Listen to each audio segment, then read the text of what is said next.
Bom, vamos começar então, gente. Princípio. O que é um CLP? Tá? Primeira coisa que vocês têm que entender quando vocês vão trabalhar com esse tipo de tecnologia.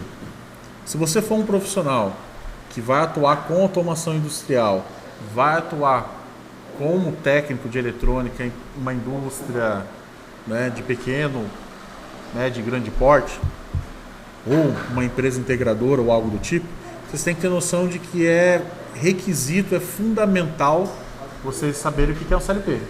É o princípio, tá? Então, assim, entender o que é um CLP na área de eletrônica, né, é a mesma coisa do que você saber dirigir, ter um carro e não saber dirigir. Ou seja, para você, para você saber dirigir, você tem que ter um carro, não tem? Na indústria eletrônica, para você trabalhar como técnico em eletrônica ou automação industrial, você tem que saber o que é CLP. Tem que saber programar o CLP, tá? O que é um CLP? A sigla significa controlador lógico programável. O que ele é? Um supercomputador que a gente usa no meio da automação industrial, tá? Então imagina uma placa eletrônica, olha isso aqui, esse cara aqui, ó. Imagina um dispositivo onde eu tenho uma memória RAM, onde eu tenho uma memória de dados, onde eu tenho um processador e eu tenho periféricos de entrada e saída, certo? Então o CLP ele é nada mais nada menos do que uma espécie, entre aspas, de computador. Você pega um computador qualquer aqui na sala, se você abrir ele, você não vai ver um processador, você vai ver uma memória RAM e um HD. O CLP também. A diferença é que ele é um computador que foi desenvolvido para o meio industrial, tá? Um ponto muito importante sobre o CLP: é um dispositivo programável. O que eu quero dizer com isso? É um dispositivo que eu vou desenvolver uma programação para poder controlar ele. Simples assim, tá? Você vai ter que ter uma linguagem de programação e essa linguagem de programação vai ser utilizada aí para você desenvolver alguma lógica dentro dele, tá? Então esse é o primeiro ponto. Trabalhar com CLP tem que saber programar, ok? Você tem que ter raciocínio lógico. Saber trabalhar com CLP é você se esforçar na sua mente para poder desenvolver rotinas. E eu acho que quem já teve aula aqui comigo sabe muito bem que saber programar é uma tarefa fácil? Não é uma tarefa fácil. Programar é uma das tarefas mais difíceis que tem. Então já vem a primeira lição. Para você aprender a trabalhar com CLP, você vai ter que sentar aqui e praticar. Então esse é o primeiro ponto. Não adianta você sentar aqui, olhar para frente do computador, pegar um CLP na mão e não treinar. Então, primeiro ponto, primeira lição de hoje. Vou mexer com CLP? Vou. Então vou começar a ter rotinas de programação. Vou ter que me esforçar para programar. Treinar o tempo todo, senão isso não entra na sua cabeça, tá? Gente, por que a gente utiliza CLPs? Tá? Por que foi a ideia, né, de se utilizar CLP? Primeira coisa, antigamente, quando você ia falar de qualquer coisa na indústria, máquina, processo, linha de produção, etc., eu tinha muito relé. Tá vendo? Isso aqui é um relé. Certo? Acredito eu que todo mundo sabe aqui que é um relézinho, né? Todo mundo sabe que é um relé? Relé. Você aciona uma bobina e ele fecha um contato. Vocês sabem muito bem, né? Vocês tiveram aula de comandos, que dependendo da combinação que eu fizer com esses componentes aqui, que são esses relés, ele vai executar uma lógica, vai executar alguma instrução, não vai? Posso colocar um botão, uma contatora para poder acionar um motor, uma partida direta. Posso ou não posso? Posso colocar um relé, fazer uma lógica de relé para fazer piscar uma lâmpada, né? Enfim, antigamente eu não tinha um equipamento eletrônico capaz de fazer um processamento bacana para executar um processo de uma indústria ou linha. Então o que eu tinha? Relé e contator. O que acontecia, gente? As máquinas, os painéis das máquinas eram absurdamente grandes. complexo. Então, e fora a manutenção, certo? Conforme foi passando o tempo, conforme a tecnologia foi evoluindo, a gente começou a ter processos mais complexos na indústria, não começou? E o uso somente de relés para tomar conta da inteligência da máquina, que era a parte de comando, já ficava um pouquinho difícil. Aí a engenharia precisou desenvolver o quê? Algum dispositivo que resolvesse esse problema e facilitasse a manutenção e facilitasse, né, a vida do dia a dia ali do técnico. Então, criou-se, né, a engenharia criou um dispositivo chamado de controlador lógico programável. Alguém foi lá e desenvolveu esse dispositivo. E olha só que legal, a engenharia foi lá, desenvolveu esse dispositivo e colocou como se fosse um computador ali dentro. Então ali tinha um processador, tinha uma memória e tinha modos de entrada e saída. Então olha só que interessante, com um dispositivo pequenininho desse daqui, eu pegava todos os meus botões, todos os meus sensores e interligava nesse dispositivo que é chamado de CLP. Aí quando eu ia programar a máquina, quando eu ia desenvolver toda a lógica da máquina, ao invés de eu fazer um diagrama enorme, uma montagem de um painel enorme com contadoras e relés, o que passou a ser feito? Colocou um CLPzinho lá, interligou todas as entradas e saídas e a gente desenvolveu uma programação. Pronto, a máquina começou a funcionar com mais eficiência, com mais qualidade, e o painel, que outrora era gigante, reduziu aí em 60%, 70%, 80%, dependendo do processo. Putz, preciso fazer uma modificação. Se você for fazer uma modificação em todos esses componentes aqui, se for alterar alguma lógica ou se você for acrescentar alguma lógica, você concorda comigo que aqui é difícil? Imagina um trampo para você mexer aqui. Com o CLP não, o CLP você vem lá e muda a programação. Não é o que a gente fez aí? Ah, esqueci de ligar a lâmpada. Esqueci de ligar a lâmpada depois que eu aciono o motor. Se fosse fazer aqui, o que você tinha que fazer? Você tinha que desmontar, acrescentar um relé, passar o cabeamento tudo de novo, dependendo do processo. Ia ser uma anarquia. Aqui com o CLP, ficou muito mais simples. Você vai lá e altera a programação e tudo volta a funcionar. Quais são as vantagens do CLP? Primeiro, ocupa muito menos espaço no painel. Segundo, tem um menor consumo de energia, porque lógica de relés tem que ficar acionando bobina, né? Isso consome energia. É reutilizável, é programável, tem maior confiabilidade, flexibilidade, com certeza. É mais rápido quando eu vou desenvolver um projeto. Sim ou não? Imagina fazer um projeto do jeito que a gente está fazendo aí com inversor de frequência, só que ao invés de fazer com inversor, fazer com lógica de contatos. A lógica que a gente está trabalhando aqui na sala de aula.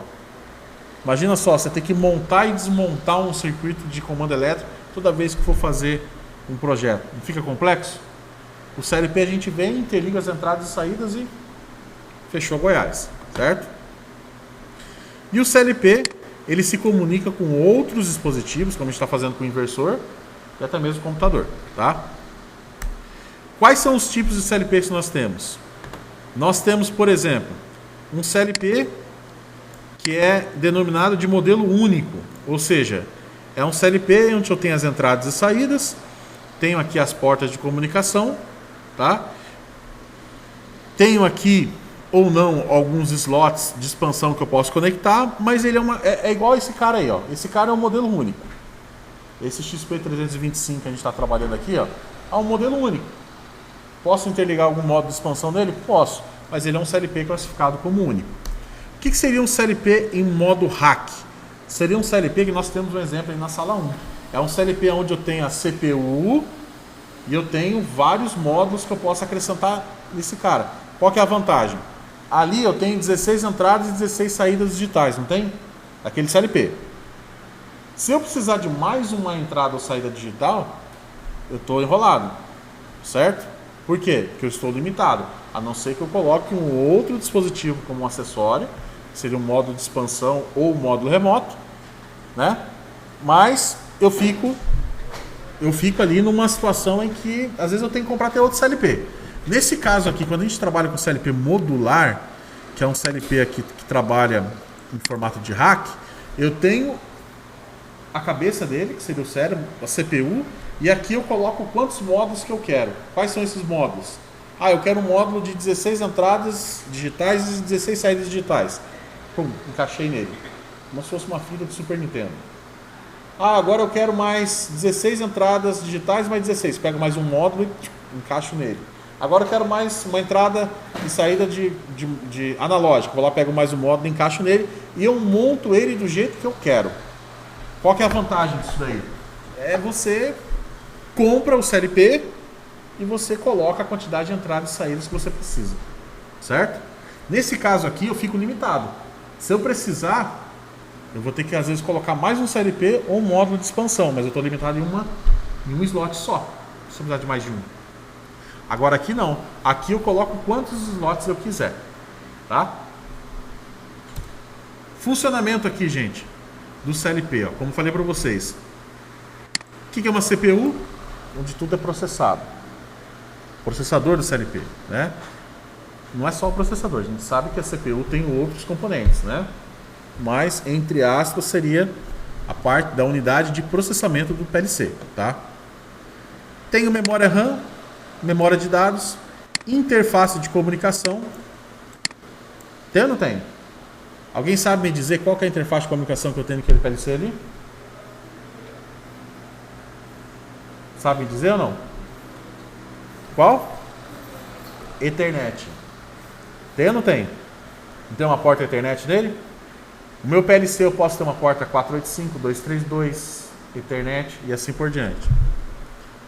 Tenho as unidades de saída e as unidades de entrada. O que eu posso colocar na entrada? Um sensor, um botão, entrada digital, né? E a saída digital? Vou colocar uma lâmpada, ligar um inversor, um contador e assim por diante, né? Tem entrada analógica, tem saída analógica. Esse exemplo que nós estamos trabalhando aqui usa o quê? Uma saída analógica. Para quê? Saída analógica do PLC controla a velocidade do inversor, não é? Bom, aqui está toda uma explicação, tá, pessoal? No slide, mas eu vou deixar para vocês aqui. E isso aqui é interessante a gente visualizar, tá? Estudar com mais detalhes quando a gente for fazer a prática, visto que isso aqui é uma revisão, tá? Mas, de forma bem sucinta, entrada digital do CLP. Vamos focar no XP325, que é o CLP que nós estamos trabalhando aqui. O que eu preciso fazer para o CLP receber uma entrada digital? Um pulso na entrada. Pego um botão, conecto ele a uma fonte de 24 volts. Quando eu pressiono o botão, mando um sinal de quanto para o CLP? 24 volts. A CLP entende como 1, não é? Uma saída. Quando eu jogo o nível lógico 1 numa bobina, o que ele faz? Ele aciona, joga 24 volts na saída, e esse 24 volts eu posso acender uma lâmpada. Posso acionar um inversor, posso acionar uma contadora, posso acionar uma solenoide. Lembra lá uma válvula, onde poder acionar um cilindro? Ou seja, as entradas e saídas digitais é basicamente isso. Eu conecto alguma coisa de 24 volts no botão, no sensor, e ele envia esse sinal para a entrada do CLP. E na minha programação, eu faço ele entender e executar uma instrução lógica. E a entrada analógica? O que seria a entrada analógica? Ao invés de ser um sinal, por exemplo, de 24 volts, você manda um sinal de quanto? 0 a 10. O que eu fiz ontem? Eu peguei uma saída analógica do CLP e conectei numa entrada analógica uma saída analógica do inversor e conectei numa entrada analógica do CLP. Conforme a frequência ou velocidade do motor varia de 0 a 100%, ele manda para mim um sinal de 0 a 10. E esse sinal de 0 a 10, eu recebo na entrada analógica do CLP e lá eu faço um processamento. Certo? Eu até pedi para fazer um exemplo aqui de mostrar no supervisório, né? E no caso da saída digital? No caso da saída digital, como eu falei para vocês, é uma saída digital simples, do tipo PNP. Quando você aciona uma saída dele, Ele manda um sinal de 24 volts, e esse sinal de 24 volts eu faço o quê? Aciono uma válvula para poder trabalhar com cilindro, pneumático. Aciono um inversor, aciono uma contatora para ligar um motor, aciono uma lâmpada e assim por diante. E a saída analógica, o que eu faço? Posso controlar a velocidade do inversor de frequência, posso controlar uma válvula proporcional, posso controlar N coisas, tá? Bom, como a gente comentou, falando um pouquinho da arquitetura do CLP, gente. Unidade central de processamento, onde tudo é processado, ou seja, a sua programação, toda a parte lógica do seu CLP é processado aqui. Portanto, quanto maior a CPU, quando eu falo CPU, estou falando quanto maior a frequência da CPU, é a mesma coisa que o computador. Maior vai ser a performance desse cara. Comunicação. Por que eu tenho que ter comunicação com o CLP? Primeiro, tem que ter comunicação para poder transferir a minha programação para dentro da memória dele. Segundo, não tem algumas informações de processo que a gente utiliza aí? Contador, temporizador. Não tem algumas coisas que a gente utiliza aí que usa memória? Então tem que ter memória para armazenar esses dados, né? E essas memórias, dependendo do caso, às vezes eu posso compartilhar ela com outro dispositivo. Lembra lá do supervisório que eu coloquei aqui? Que conforme ia variando a frequência lá no inversor, começava a aparecer aqui para mim no supervisório. Lembra lá? Isso era uma memória que estava compartilhada via rede. E para ter essa interface de comunicação, o que tem que acontecer? Tem que ter uma porta de comunicação e um protocolo, que no caso ali é o Modbus. Ou seja, todo CLP tem comunicação. Tem memória, como eu acabei de comentar com vocês, tem memória RAM, tem memória de dados para armazenar sua programação e os seus dados de processo, né? Agora vamos falar um pouquinho sobre programação de CLP, gente. Existe uma norma que é a IEC 611-31-3. Esse órgão e essa norma, eles criaram linguagens de programação para você poder trabalhar com os CLPs, né? Quais são as principais linguagens de programação que nós temos no CLP? O Ladder, que é o que nós estamos trabalhando aqui em sala de aula e é a mais clássica. Diagramas de blocos funcionais. Sequenciamento de gráfico de funções. Texto estruturado e lista de instruções. Vamos ver cada uma delas. Ladder é a linguagem mais comum que nós temos para programar um CLP. Olhando esse exemplo aqui, vocês conseguem enxergar como é que funciona esse comando elétrico aqui? O que é esse comando aqui? É um selo, né?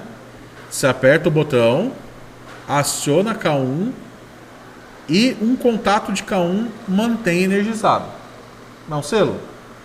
Se eu quiser transformar isso daqui para uma programação em ladder, olha só, não é bem semelhante?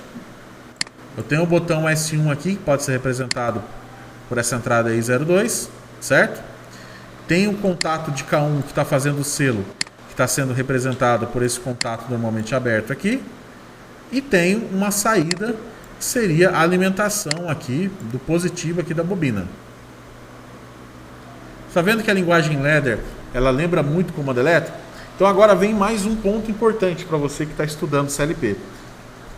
Não tem como você ser um bom programador de CLP se você não sabe comando elétrico.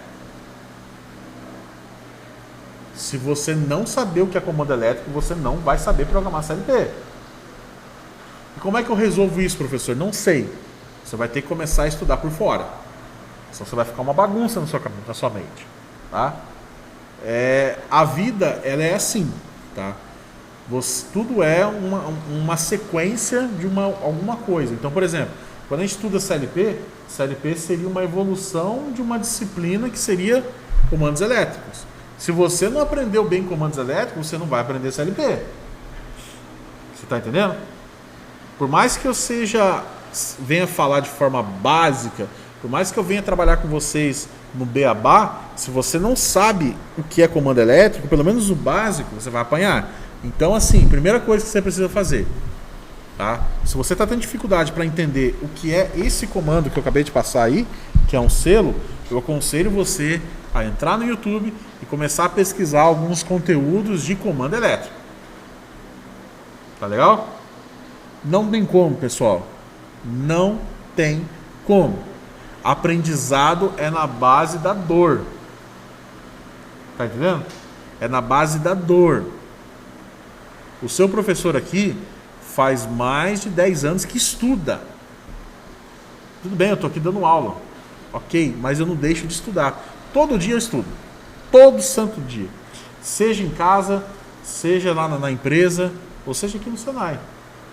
Se eu for, por exemplo, lá, não chegou uma bancada legal para a gente trabalhar ali? De internet das coisas, uma planta bacana? Eu não conheço. Não fui eu que desenvolvi. E para eu poder dar aula com aquela bancada, o que eu tenho que fazer? O que eu preciso fazer? Estudar. Nossa, professor, mas você estudar, cara, a não ser que eu abra minha mente aqui e despeje o conhecimento. Mas não tem outra alternativa, tá? Então, a primeira dica. Vai trabalhar com PLC? Comando elétrico. Nem que seja para você fazer coisinha básica, tá, gente? Nem que seja coisinha assim, bem simples. Só para você pegar o ritmo aí e começar a trabalhar. Tá legal? Então, lembrar comandos e estudar comandos. Outra linguagem de programação que também é muito utilizada aqui no PLC são os diagramas de blocos funcionais. Tá? O que é um diagrama de bloco funcional? Você lembra de eletrônica digital? Lembra lá? Quando vocês trabalhavam com portas lógicas, você tinha uma porta OR, tinha uma porta AND. Lembra lá ou não? Então, é a mesma coisa aqui. Esse tipo de linguagem não é muito usual no dia a dia. Por quê? Porque esse tipo de linguagem é uma linguagem de programação que, sinceramente, não é, a maioria dos profissionais não curte muito trabalhar. Né? Por quê? Porque não é do dia a dia. Vou dar um exemplo do Marcos ali. Ó. O Marcos trabalha com comando elétrico. É o dia inteiro vendo comando elétrico. É ou não é?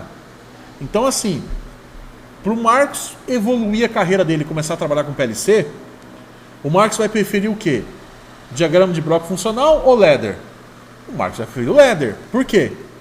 Porque como o comando elétrico já está na mente dele, ele está apto a interpretar muito bem um comando elétrico. Quando ele faz a migração para uma programação em ladder, ele faz muitas associações.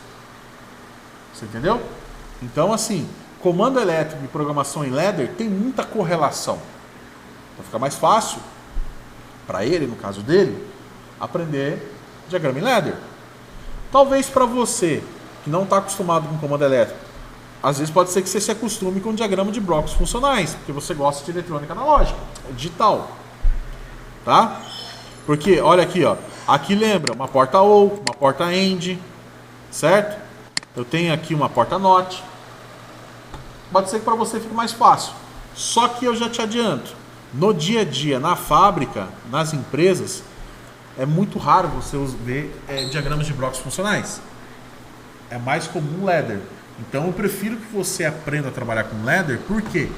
Porque o ladder ele é universal nas empresas, tá? Uma outra linguagem de programação também que é muito legal é texto estruturado. O Jean, eu tenho certeza que ele vai preferir texto estruturado, porque é o seu estilo de programação dele. Eu, professor Samuel, gosto mais também de texto estruturado. Por quê? É linguagem textual. Diferente do ladder e do diagrama de blocos funcionais, é uma linguagem em base de texto. Eu, Samuel, eu tenho certeza que o Jean também, a gente gosta de escrever texto. Às vezes você olha isso daqui para você... Que negócio que é esse? É muito complexo. Não é que é complexo, é costume. Eu, né, gosto de programar em texto. Gosto muito de programar em texto. Eu acho que no dia, todo santo dia, eu escrevo um código. Todo santo dia, algum código eu acabo escrevendo. Então, para mim, é minha rotina. Então, eu, Samuel, prefiro texto. Tá? Mas pode ser que o Marcos não. O Marcos prefere diagrama ladder. Qual que é melhor, qual que é pior? Não existe melhor, não existe o pior. Existe uma linguagem de programação que você gosta mais, que você é mais compatível, né, com sua linha de raciocínio, sua linha de pensamento, tá?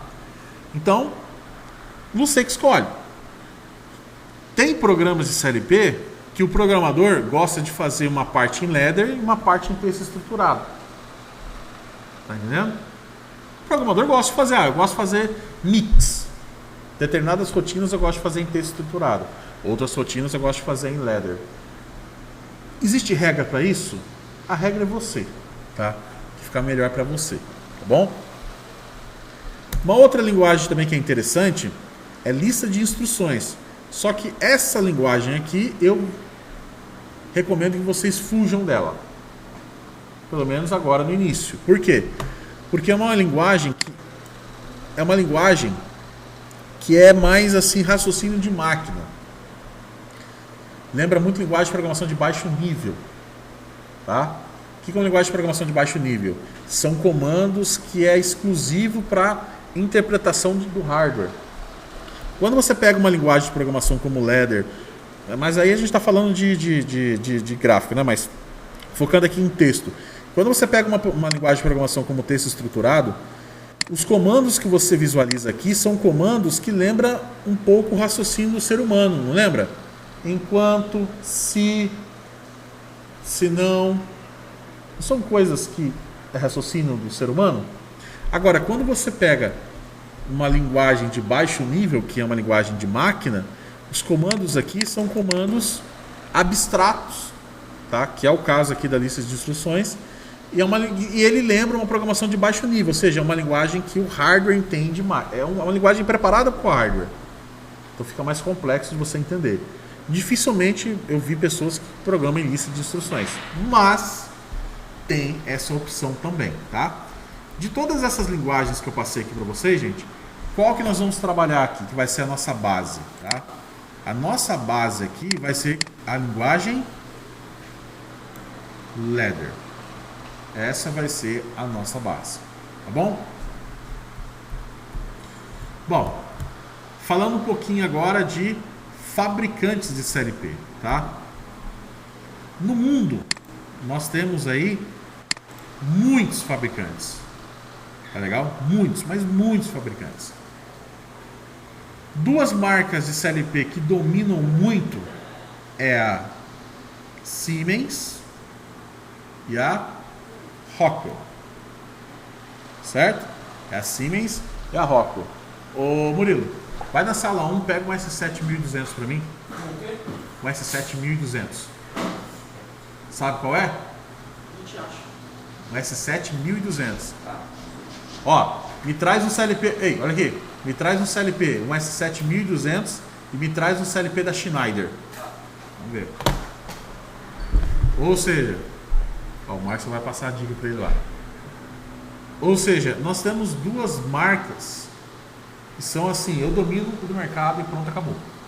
É Siemens e Rockwell. Siemens de origem alemã e Rockwell de origem americana. Qual é melhor, qual é pior? Qual que é melhor, Honda Civic ou Corolla? Para mim, os dois carros são bons. Eu vou preferir o Civic. Certo? Mas pode ser que o Jean prefira o Corolla. Né? O Igor é Mercedes, no caso, já é diferente. Então, assim, qual que é melhor, qual que é pior? Os dois são bons. Aí vai depender de cada empresa. Por exemplo, a Ball, aqui em Extrema, é uma empresa de origem norte-americana. Então, pelo fato deles terem a cultura norte-americana, a Ball dá preferência para qual marca? Rockwell. Entendeu? É um CLP bom? É um CLP magnífico. E o Siemens é um CLP bom? É um CLP magnífico também. Então vai depender muito de cada uma das fabricantes. Então quando você falou de PLC, nós estamos trabalhando com duas marcas que dominam o mercado. Rockwell e Siemens. A partir daí você tem Schneider, tem VEG, tem Panasonic, tem Delta, tem ABB, tem Altus, que é o nosso caso aqui. Esses CLPs são bons?